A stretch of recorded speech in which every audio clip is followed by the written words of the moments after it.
네, 이번엔 코로나 상황 전문가와 짚어보겠습니다. 백순영 가톨릭대의대 명예교수와 함께 얘기 나누겠습니다. 안녕하십니까? 네, 안녕하세요. 안녕하세요.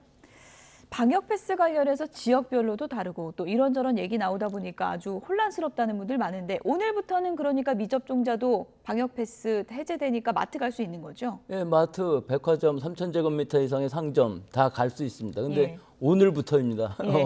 어저께 발표를 했기 네. 때문에 전국적으로 확인한 것이죠. 이게 가처분 소송에서 이제 일부 인용이 되었기 때문에 그런데요. 지난 1월 4일 날 학원하고 독서실, 스터디 카페는 일단 인용이 되었거든요. 그래서 네. 방역 패스 해제가 된 상황인데 지난 14일 날 이제 3,000제곱미터 이상의 상점하고 또 이 백화점 또 이 대형 마트 이것이 이제 가처분이 인용됨으로 해서 서울에만 인용된 것이 이게 서울행정법원의 처분이었거든요. 예. 그렇기 때문에 서울에서는 해제가 됐는데 서울 이외의 지역에서는 갈 수가 없는 방역 패스가 적용되는 이런 상황이 예. 되었기 때문에 방역 당국에서 이 부분들을 이제 전체적으로 영화관이라든지 박물관이라든지 도서관이라든지 공연장이라든지 이런 전체를 다 합쳐서 마스크를 항상 쓰고 있을 수 있고 또 침방울이 많이 튀지 않는 그런 상대적으로 감염 위험이 낮은 시설들에 대해서는 전부 해제하는 것으로 했기 때문에 통일을 시켜줬죠. 이것은 아마 전체적으로 형평성을 맞추기 위해서 전국적으로 일관되게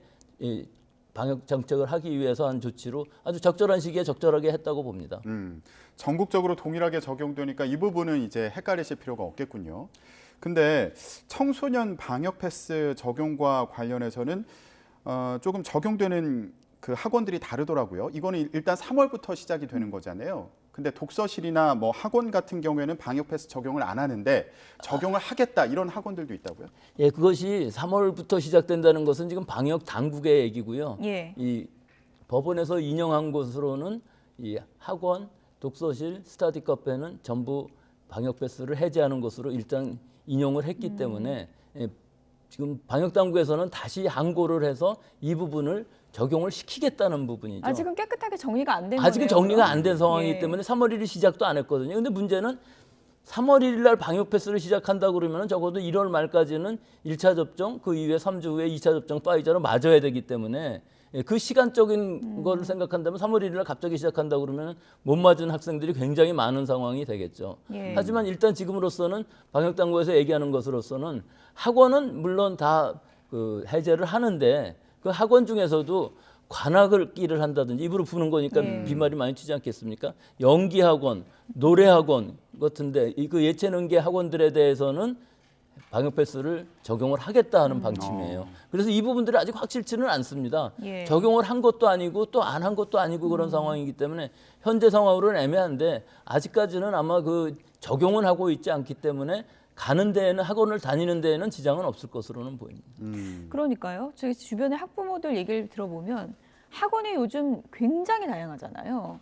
근데 예를 들어서 뭐 피아노 학원은 그러면 어떻게 할 건가? 피아노는 마스크를 쓰고 배울 수 있는 거 아닙니까? 그렇죠. 예, 예. 그래서 거기에 관악기라고 지정은 좀 해놨어요. 예. 그럼 관악기가 아닌 악기는 또 괜찮아요. 그렇죠. 입으로 마스크를 계속 쓰고 쓸 수 있는 예. 학원인 경우에 있어서는 뭐 그 문제가 없는 좀 애매한 부분이 분명히 예. 있긴 합니다. 뭐 태권도 학원만 하더라도 예. 사실 그 학원이라고 할 수 있는지 체육 시설이라고 할 수 있는지 뭐 경계도 애매하기는 한데 거기에 지정해 놓은 것으로는 예체능이라고 되어 있는데 네. 체능 중에서 얼마나 그 비말이 많이 나올 수 있는지 굉장히 과격한 운동을 하는 고3 체육과를 들어가기 위한 학생들도 많이 그렇죠. 있거든요. 하고 또 그런 최대 학원들. 입시 준비하는 최대 입시 준비하고 친구들은, 같은데 예. 우리 집단 발생이 일어난 적도 있었어요. 예. 근데 집단 발생이 아니고 그때도 다 마스크를 잘 쓰고 있었기 때문에 발생은 됐지만 대부분의 학생들이 감염 안 되었던 일이 예. 있었거든요. 그렇기 때문에 꼭 위험하다고 보기도 어려워요.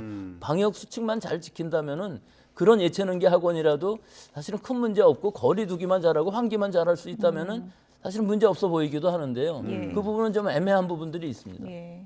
네, 그러니까 어느 종류 학원을 다니느냐에 따라서 또 이 방역 패스가 적용되는지 안 되는지 이거를 또 확인을 해야 되는 그런 상황이 됐습니다. 자, 근데 지금 이 방역 패스 외에도요 또 논란이 되는 부분이 있습니다.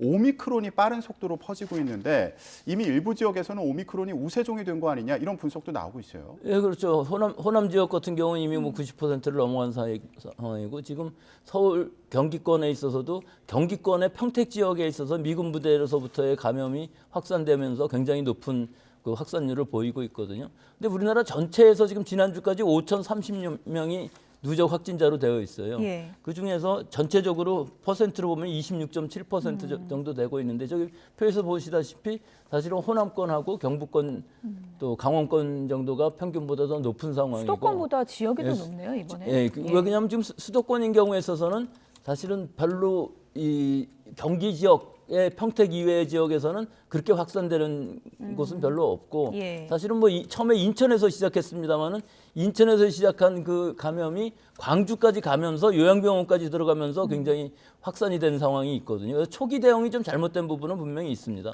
그렇지만 지금 전체적으로 봤을 때 이 26.7%라는 것이 우리가 지금 12월 1일 날 처음 확진이 된 이후에 한 50일 정도에 이만큼 늘어난 것이기 때문에 거의 예. 한 주에 2배씩 늘어나서 아마 이번 주말쯤 되면은 50%를 넘는 우세종이 될 것으로 보이고 문제는 그 우세종이 된다는 것이 문제가 아니라 확진자가 과연 그 뒤에 얼마나 많이 늘 것이냐가 더 중요한 그러니까요. 부분이 될 수가 있기 예. 때문에 50%를 넘어가면서부터는 이 확산세가 전파력이 강하기 때문에 확진자 수도 급격히 늘어날 가능성이 높습니다. 네. 근데 문제는 이제 위중증 환자 수가 상당히 좀 중요한 지표인데 그래도 계속 감소세를 유지하고 있는 그런 상황인 것 같아요. 오미크론 확진자 중에 위중증이 되는 경우를 좀 자세히 챙겨봐야 될 것 같은데 어떤 분들이 위중증 간 경우가 많을까요? 결국은 마찬가지입니다. 우리가 고령 측면에서 기저질환이 계신 분들, 노안이 있으신 분들은 감기만 걸려도 폐렴이 되시고 돌아가시는 예. 경우가 있거든요. 이 오미크론인 경우에 있어서는 마찬가지입니다. 결국은 고위험군이면서 이 예방접종을 받으시 않은 분들은 더 위중증으로 갈 확률이 높아질 수밖에 없죠.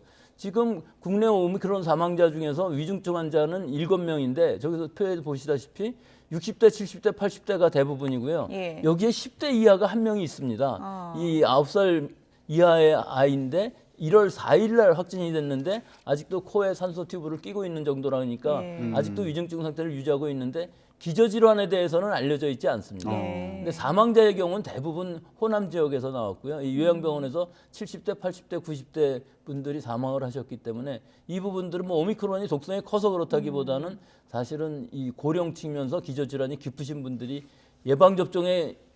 접종과 관계없이 감염되는 돌파 감염들이 많기 때문에 지금의 이 오미크론에 있어서는 사실은 고위험군에 있어서의 그 피해를 최소화하는 것이 굉장히 중요한 상황이겠죠. 고위험군 같은 경우에는 오미크론도 위험하게 작용할 수 있다. 예, 그럼 뭐 감기나 독감이나 코로나나 다 마찬가지인데 지금 코로나가 아무리 독감 수준으로 떨어진다 할지라도 0.1% 이상의 치명률을 가지고 있기 때문에 고위험군이면서 기저질환을 가지고 계신 분들, 특히 미접종자인 경우에 있어서는 위중증으로 갈 가능성, 사망 가능성이 굉장히 높아진다고 볼 수 예. 있죠. 네, 근데 이게 나라별로 또 비교를 해봤는데 오미크론 그 중환자 발생 비율을 봤더니 미국 같은 경우에 영국에 비해서 7배가 높게 나타났습니다. 이게 배경이 뭐라고 봐야 될까요? 이건 사실은 100만 명당 인구 100만 명당 발생 건수를 얘기하니까 이 비교가 잘 안 되는 부분이 있고요. 사실은 유행 정도를 보면 미국이 훨씬 더 큰 것 같습니다. 예. 미국에 지금 하루 평균이 80만 명 정도 나온다고 하지만 100만 명 넘어간 날도 많이 있거든요. 근데 미국의 진단 검사가 전부 PCR로 되는 것이 아니고요. 전 국민들한테 5개 해서 뭐 거의 10개 자가 진단 키트를 나눠줬거든요. 거기서 이제 양성 음성이 나오는 사람들의 통계는 여기 들어가 있지가 않아요. 그래서 지금 여러 가지 예상들로 보면은 미국 인구의 반 이상이 감염이 되면서 끝나지 않을까 그런 상황이기 때문에 사실 감염자 수는 훨씬 더 많을 수밖에 없습니다. 예. 통계에 나오지 않는 감염자 수. 근데 그런데 비해서 미국의 시스템이라는 것도 76.69가 7배 정도 높은 상황인데 이것은 미국의 의료 체제라는 것이 자비로 코로나 확진이 됐을 경우 중증이 된다 할지라도 자비로 가야 되는데 보험이 없는 사람들이 가기가 굉장히 꺼려지는 부분들이 있어서 예. 조기 치료가 상당히 늦은 반면에 영국의 상황은 지금 NHS라는 것은 전부 무료입니다.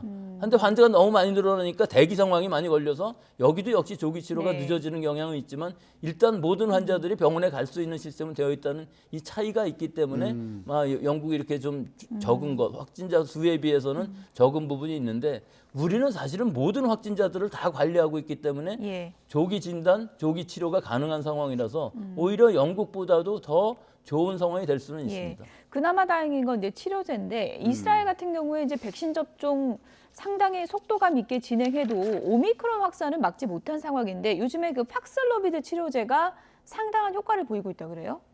그렇습니다. 이스라엘의 결과를 보면은 우리는 뭐 39명밖에 투약을 안 해서 뭐 그 별로 대표성이 없는 데 비해서 이스라엘은 850명이 처방을 받았는데 92%가 호전되었다고 그래요. 근데 5일을 전부 먹어야 투약을 받아야 되는데 복용을 해야 되는데 이때 한 6% 정도가 미각 이상이라든지 설사 또는 혈압 상승 등으로 중간에 중단했다고 그래요. 그래서 우리나라의 상황도 이것을 복용하기 시작해서 5일간 다 먹을 수 있느냐, 투약해서 좋아질 수 있느냐 이런 부분에 있어서 효과는 굉장히 좋을 것으로 보이지만 사실은 고령층들이 투약을 받기 때문에 지금 이 여러 가지 이상 증상으로 중단하는 환자들이 나올 수 있을 것 같아서 우리나라에서도 이 특이 증상을 연구를 해봐야 될 것으로 보입니다. 그렇군요. 우리나라에서 이 팍스로비드 관련된 부작용이 나오지 않는지 이 부분도 잘 챙겨봐야겠고요. 그런데 이 코로나 사태가 그러면 언제쯤 끝날 거냐 이런 전망에 대해서도 관심이 높은 상황입니다. 오미크론 변이 바이러스가 확산된 이후에 이게 상황이 진정되더라도 코로나19 사태가 끝나지 않을 수도 있다 이런 전망도 있더라고요. 예, 끝나지는 않겠죠. 하지만 굉장히 희망적으로 볼 가능성은 높습니다. 이 오미크론이라는 것은 일단 전파력은 강하지만 독성은 약하기 때문에 우리처럼 이렇게 인구의 80% 이상이 예방접종을 받은 경우에 감염이 되더라도 사실은 자연면역이 생기는 인공면역에 더해서 자연면역이 생기는 상황이기 때문에 완전 면역 상태가 되거든요. 그럼 전 세계적으로 봐서도 인공면역, 자연면역해서 예방접종을 받지 않은 사람들도 면역력이 높아지면서 집단면역에 가까워지면서 사실은 종식은 아니지만 관리 가능한 수준의 질병이 될 가능성은 굉장히 높아 보입니다. 네. 여기까지 정리하도록 하겠습니다. 지금까지 백순영 가톨릭대의대 명예교수였습니다. 고맙습니다.